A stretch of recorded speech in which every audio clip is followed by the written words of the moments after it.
So this is sort of bigger than the day's weather, right?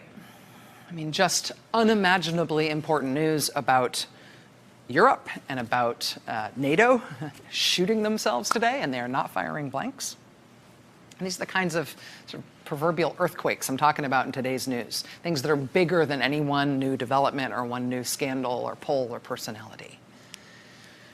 But it is against that big, world-changing, roiling backdrop that the U.S. Senate today tried to confirm a new U.S. Attorney General. And it is against that same roiling backdrop today that something sort of bright and unexpected happened in the United States Senate alongside the confirmation hearings for the man who would be the new Attorney General. In terms of the Attorney General hearings, in terms of the William Barr nomination, we're going to be speaking live with Senator Amy Klobuchar of Minnesota in just a few minutes. She is on the committee that grilled William Barr today. We will get her take on how things are going with that nomination. If you caught any of the hearing today or any of the news about the hearing, you know that William Barr was questioned repeatedly, more than any other, questioned repeatedly and more frequently than on any other topic, about whether or not he'll respect the independence of the special counsel's investigation into Russia's interference in our 2016 election. And of course, the related question of whether Americans were Confederates in that operation.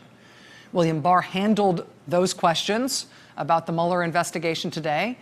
For the most part, he handled them by saying nice-sounding, non-controversial sounding things. But bottom line, he also didn't answer any of the hard questions about it. Watch him wiggle out of every single one of these. Will you commit to make public all of the report's conclusions, the Mueller report, even if some of the evidence supporting those conclusions can't be made public? You know, that certainly is my goal and intent. Will you commit that you will explain to us any changes or deletions that you make to the special counsel report that's submitted to you in whatever you present to us? I will commit to providing as much information as I can consistent with the regulations. You said that a president deliberately impairing the integrity or availability of evidence would be an obstruction. Is that correct? Yes. Okay. And so what if a president told a witness not to cooperate with an investigation or hinted at a pardon? You know, I'd have to know the specific. I'd have to know the specific facts. Okay. Would it be appropriate to go against the advice of career ethics officials that have recommended recusal? And can you give an example of under what situation or scenario you would go against their recommendation that you recuse yourself? Well, there are different kinds of recusals. Some are mandated, for example, if you have a financial interest, but there are others that are judgment calls. And let's imagine it's a judgment call, and the judgment by the career ethics officials in the agency are that you recuse yourself. Under what scenario would you not follow their recommendation? If I disagreed with it. And what would the basis of that disagreement be? I came to a different judgment. On what basis? The facts. Such as? Such as whatever facts are relevant to the recusal. Under what scenario would you imagine that you would not follow the recommendation of the career ethics officials in the Department of Justice to recuse yourself from the Mueller investigation? If I disagreed with them. Okay. I think that William Barr believes that he has enough votes to be confirmed as Attorney General no matter what he says in these confirmation hearings, and so that's why I think he feels confident rejecting all of these efforts by various Democratic senators to try to pin him down on exactly what his designs are for the Mueller investigation and what he believes the president ought to be allowed to get away with when it comes to that investigation. Again, we'll be talking about that with Senator Amy Klobuchar in just a few minutes. But as I mentioned right at the top here, Senator Chuck Schumer is also going to be here tonight, the top Democrat in the Senate. And I'm very happy to have him here live on this big and important day. And we are going to talk to him about William Barr. We're going to talk to him as well about the ongoing shutdown. We're now on day 25 of the longest shutdown in U.S. history. But the other reason I specifically wanted to talk to Senator Schumer tonight is because of something unexpected that he was able to pull off late this afternoon in the U.S. Senate.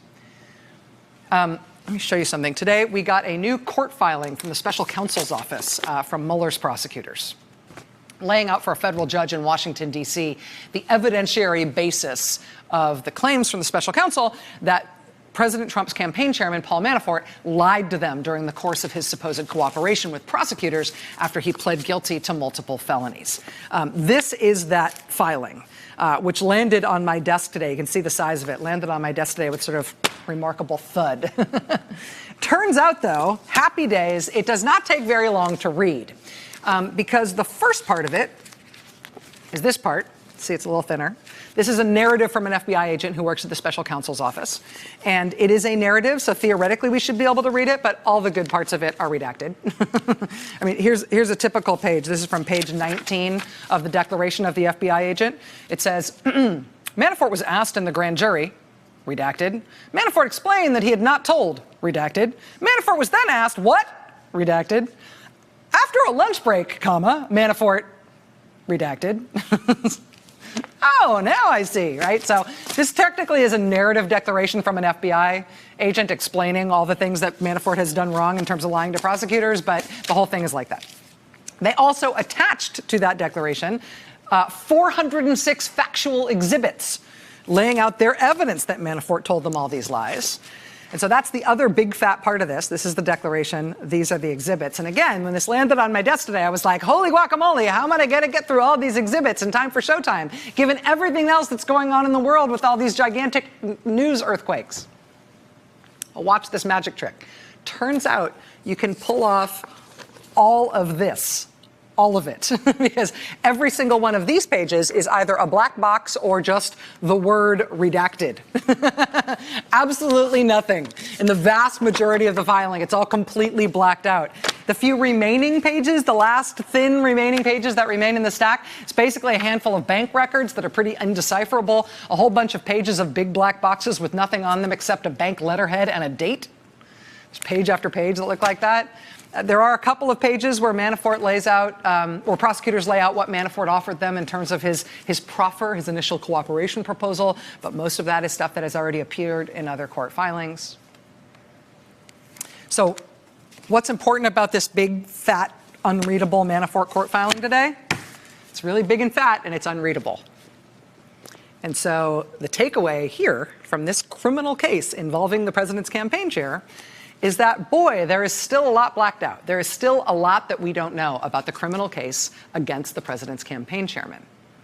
Boy, is this still a live issue in the courts. And one of the as yet unexplained threads in this criminal case is the allegation from prosecutors that the president's campaign chairman was sharing internal polling data from the Trump campaign with a guy who was associated with Russian intelligence, who had also served as Manafort's intermediary with a Russian oligarch named Oleg Deripaska. For some reason, that same Russian oligarch, Oleg Deripaska, was also offered private briefings on the campaign by Manafort during the time that Manafort was running the Trump campaign. Deripaska had an extensive prior business and political relationship with Manafort. He's had extensive financial dealings with him. At one point, federal prosecutors have said it appears that Manafort may have owed Deripaska as much as $10 million.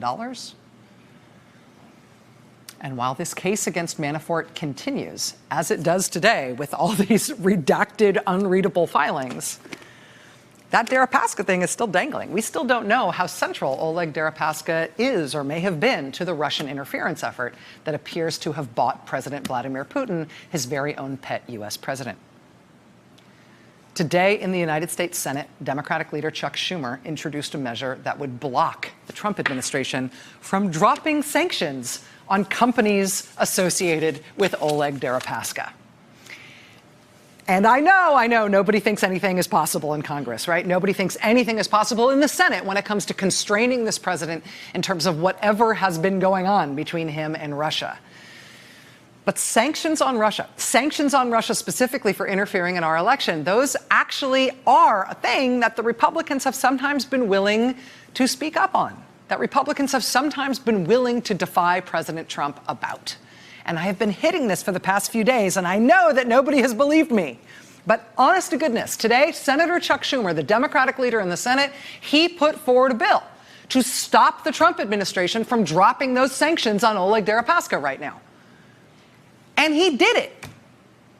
He got the votes. He got all the Democrats, and he got 11 Republican senators of all different ideological stripes to break ranks with Mitch McConnell and vote to keep those sanctions in place. This was a procedural vote today. It is not over. We will talk with Senator Schumer about what lays ahead. But the vote was 57 to 42. Would have been 58 to 42 had Senator Kirsten Gillibrand not been on the Colbert Report at the time, declaring that she is running for president. Presumably, she'll be back tomorrow and will cast her vote with the rest of the Democrats and those at least breakaway 11 Republican senators.